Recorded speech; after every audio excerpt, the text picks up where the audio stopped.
Bapak, Ibu, saudara-saudari yang terkasih, kalau kita mengikuti kisah Tobit dan Tobia dalam bacaan pertama sepanjang minggu ini, kita akan menyaksikan karya kebaikan Tuhan yang Maha Rahim bagi umat manusia yang terwakili dalam sejarah atau cerita kehidupan Tobit dan Tobia ini. Allah memberikan begitu banyak rahmat dan kasih-Nya kepada kita, walaupun seringkali caranya tidak kita pahami, seringkali caranya tidak kita maknai secara jelas dan benar, bahkan mungkin di luar dari nalar kita sebagai manusia. Misalnya saja peristiwa sakitnya Tobit.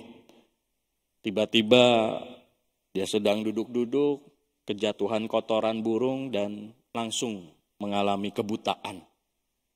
Dan proses atau peristiwa kebutaan Tobit ini berlangsung cukup lama. Dan obatnya sederhana, yaitu empedu ikan yang diperoleh oleh Tobia anaknya dalam perjalanannya. Kenapa? Allah itu tidak langsung memberikan petunjuk kepada Tobit sesaat setelah dia mengalami sakit. Kenapa harus panjang lebar dikisahkan tentang Tobit dan Tobia yang pergi mencari pasangan hidupnya, yang jauh dari keluarganya, bahkan sampai dikira sudah meninggal karena kelamaan pergi. Mengapa ceritanya harus panjang lebar sampai akhirnya Tobit disembuhkan? Mengapa Allah tidak langsung menyembuhkan Tobit begitu setelah Tobit sakit? Itu kita bisa bertanya demikian. Dan pertanyaan itu juga bisa saja mengena dalam hidup kita. Kenapa Allah tidak segera menolong saya? Kenapa Allah tidak segera memberikan kesembuhan buat saya? Kenapa Allah tidak memberikan segera pembebasan dari penderitaan yang saya alami ini? Maka Bapak, Ibu, saudara-saudari yang dikasihi oleh Tuhan, bercermin dalam kisah Tobit pada bacaan-bacaan minggu ini, kita bercermin bahwa Allah sebenarnya juga punya rencana indah dalam hidup kita. Asal kita sabar, asal kita percaya, asal kita yakin bahwa Tuhan akan memberikan kesembuhan, pembebasan dari penderitaan. Tuhan tidak akan melupakan kita.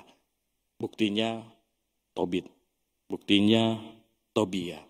Allah tidak meninggalkan mereka. Maka marilah di dalam perjalanan novena tubuh dan darah Kristus ini, kita mohonkan kembali rahmat iman yang mendalam, iman yang penuh kepercayaan. Walaupun kita sedang menderita, sakit, tidak berdaya, tetapi percayalah bahwa Tuhan akan menolong kita tepat pada waktunya, seturut waktunya Tuhan. Kemuliaan kepada Bapa dan Putra dan Roh Kudus, seperti pada permulaan, sekarang, selalu, dan sepanjang segala abad. Amin.